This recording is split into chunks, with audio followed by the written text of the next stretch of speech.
MP diary में आज हम आपको बताएंगे कि मध्य प्रदेश के वो कौन से शहर थे जहां पर मुहर्रम जुलूस के दौरान जमकर बवाल कटा। मध्य प्रदेश के रतलाम के सैलाना में मुहर्रम जुलूस के दौरान कौन सा झंडा जलाए जाने को लेकर सबसे बड़ा विवाद खड़ा हो गया। साथ ही हम आपको बताएंगे कि मध्य प्रदेश में प्रमोशन में आरक्षण को लेकर अब हाईकोर्ट ने क्या कह दिया। साथ ही हम आपको बताएंगे कि अशोकनगर में प्रदेश कांग्रेस अध्यक्ष जीतू पटवारी की गिरफ्तारी से पहले आखिर कौन सा नया बड़ा विवाद खड़ा हो गया है। नमस्कार, मैं हूं अनुराग श्रीवास्तव और आप देख रहे हैं एमपी डायरी।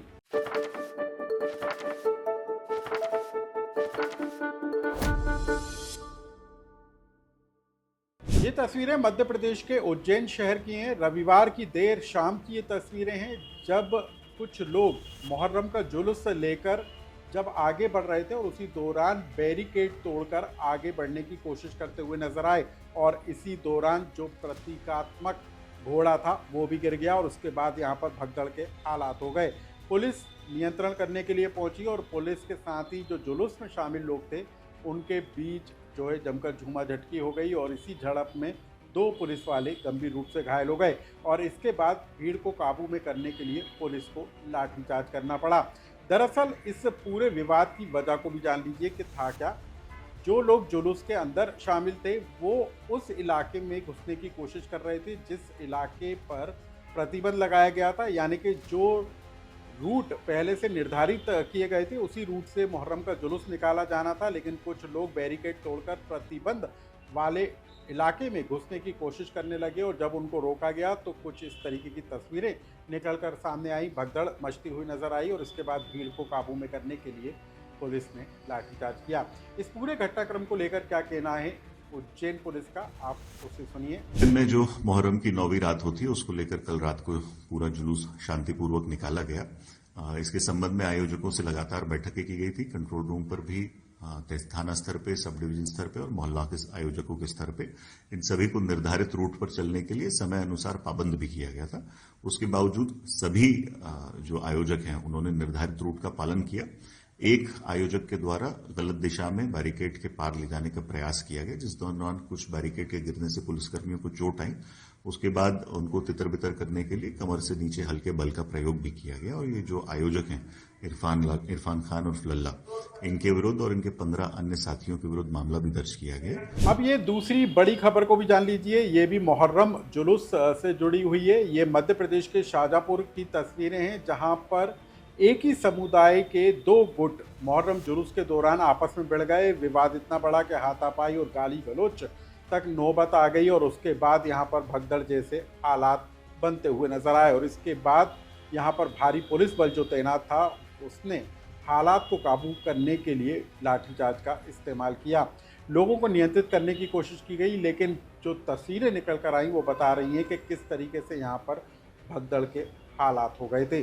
तीसरी बड़ी खबर भी मुहर्रम जुलूस को लेकर है। मध्य प्रदेश के रतलाम के सैलाना की ये तस्वीरें हैं जहां पर एक व्यक्ति जुलूस के दौरान मुंह में पेट्रोल भरकर कुछ इस तरीके से आग के गुबार छोड़ता हुआ नजर आया और जिस पर ये आग के गुबार छोड़े जा रहे थे उस बैनर पर, झंडे पर बताया जा रहा है कि वो भगवा झंडा था और उस पर हिंदू राष्ट्र लिखा हुआ था, जिसको जलाने की कोशिश की गई और इसी वीडियो के वायरल हो जाने के बाद अब सैलाना में जमकर बवाल मचा हुआ है। यहाँ पर हिंदू समाज के लोग सड़कों पर उतर आए, हनुमान चालीसा का पाठ किया गया, बाजार बंद किए गए और हिंदू संगठन से जुड़े लोग अब इस बात की मांग कर रहे हैं कि जो लोग इसके लिए दोषी हैं उनके खिलाफ रासुका के तहत कार्रवाई की जाए।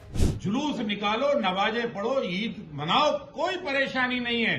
पत्थर फेंकोगे, पुलिस पर हमला करोगे, आग लगाओगे तो ऐसी व्यवस्था की जाएगी कि हाथ रोटी तोड़ने लायक भी नहीं बचेंगे। अगली बड़ी खबर मध्य प्रदेश में अधिकारी कर्मचारियों के प्रमोशन से जुड़ी हुई है। बीते दिनों मध्य प्रदेश के मुख्यमंत्री मोहन यादव ने इस बात का ऐलान किया था कि अधिकारी कर्मचारियों के प्रमोशन की जो प्रक्रिया है उसको शुरू किया जाएगा। इसको लेकर बाकायदा नियम भी बनाए गए और उन नियमों के तहत ये तय किया गया। प्रमोशन में जो फार्मूला इजाद किया गया उसमें 16-20 का फार्मूला रखा गया। SC ST के लिए 16-20 और बाकी बचे खाली पदों को अनारक्षित वर्ग के लोगों से भरने का नियम तय किया गया और इसी मामले को लेकर सपाक्स संघ ने हाईकोर्ट में याचिका दाखिल की और इस बात की दलील दी गई कि प्रमोशन में आरक्षण का मुद्दा सुप्रीम कोर्ट में लंबित है और ऐसे में इस तरीके से प्रमोशन के नियम बनाए जाना गलत है और इसी के बाद जो मध्य प्रदेश हाई कोर्ट है उसने फिलहाल प्रमोशन में आरक्षण की जो प्रक्रिया है उस पर रोक लगा दी है। इस पूरे मामले को लेकर अगली सुनवाई 15 जुलाई को होनी है। अगली बड़ी खबर मध्य प्रदेश कांग्रेस पार्टी से जुड़ी हुई है। एमपी कांग्रेस के अध्यक्ष जीतू पटवारी पर अशोकनगर में एक एफआईआर दर्ज की गई थी। दलित युवक के मामले को लेकर सोशल मीडिया पर पोस्ट करने और बयान देने के मामले को लेकर जीतू पटवारी पर ये एक्शन हुआ था और इस पूरे मामले को लेकर कांग्रेस पार्टी ने अशोकनगर में 8 जुलाई को बड़े स्तर पर जो है गिरफ्तारी देने का ऐलान किया है और उससे पहले अशोकनगर में सभी होटल, ढाबे और रेस्टोरेंट को है बुक बता दिया गया है। ये बताया जा रहा है कि प्रशासन की तरफ से किया गया है और ऐसे में अब कांग्रेस पार्टी ने तय किया है कि अशोकनगर में जो कांग्रेसी हैं वो कांग्रेसियों के घर रुकने का काम करेंगे और इस पूरे मामले को लेकर जीतू पटवारी के गिरफ्तारी के मामले को लेकर कांग्रेस हजारों की संख्या में अशोकनगर में गिरफ्तारी देने जाएंगे। क्या कहा जीतू पटवारी ने इस मामले में, उसे भी सुनिए। पुलिस ने एफआईआर की, हमें जाना पड़ेगा और ये गिरफ्तारी नहीं है, ये मैसेज है कि अगर अन्याय करोगे कांग्रेस एकजुटता से लड़ेगी, एक कदम भी पीछे नहीं हटेंगे, एक कदम भी पीछे नहीं हटेंगे। जब जब आप अन्याय और अत्याचार करोगे हम लोकतांत्रिक लड़ाई लड़ेंगे। कांग्रेस पार्टी देश के आजाद कराने वाली पार्टी तो ही है। एमपी डायरी से जुड़ी इन तमाम खबरों के साथ ही आपका यदि कोई सुझाव या कमेंट्स हो तो हमें कमेंट बॉक्स में लिखकर जरूर बताएं।